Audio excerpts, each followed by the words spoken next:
The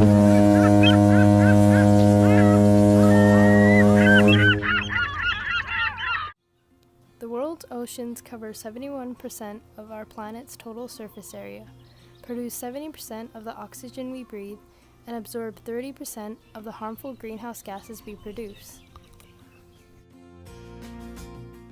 The oceans make up 97% of the world's water and are home to more than 25 million marine species.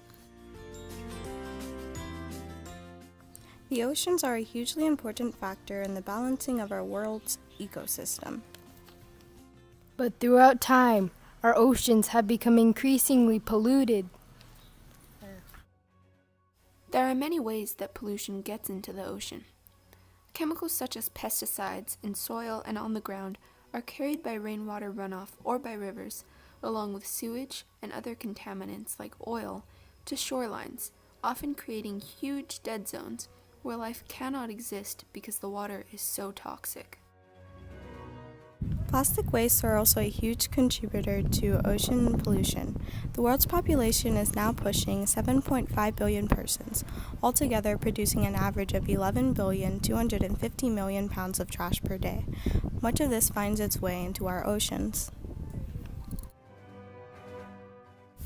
We see the effects of all of this trash in the Great Pacific Garbage Patch, which is actually two collections of floating plastic in the North Pacific Ocean that are at least the size of Texas, but maybe up to twice the size of the continental US altogether. And this is not the only garbage patch. There are 4 more garbage patches in each of the world's major oceans. Ocean pollutants have been an issue since man has been around to disrupt the natural order of producing and recycling, and it has progressed to its current horrible state.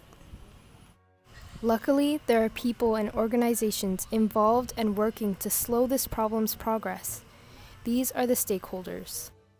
Algelita is an organization that was founded by Captain Charles Moore after he, while traveling across the Pacific, came across the Great Pacific Garbage Patch. They work towards protecting and improving the marine environment through research and education. They desire a plastic-free future. They are working towards this by going on long ocean exhibitions to analyze pollutants. Their ideal solution is to stop the use and then disposal of plastic into our oceans. The US EPA, the United States Environmental Protection Agency, was founded in December of 1970 and works to create environmental policy in order to protect human health and wildlife. The EPA has been working to limit the amount of sewage leaks into bodies of water, and even made the Ocean Dumping Act, also called the Research and Sanctuaries Act, that ensures that dumping in the ocean is regulated and mitigated. Vivian Lee is an activist working to save our oceans. Her passion for environmental conservation started in 1970. She was very vocal about issues on plastic packaging, even to the point of ripping off the plastic on food packages and handing them to managers, telling them to pass her complaints to the manufacturers. High school year, her friends joined in, persuading the Richwood Village Council to create a $4,000 recycling center in the area. She's the beginning of change, as most Boston seafronts were one of the most dirtiest oceans in the world. Lee set action to make it clean, alive, and accessible. For 20 years, she has been the president of the Boston Harbor Association, and since 2004, it is safe to swim in.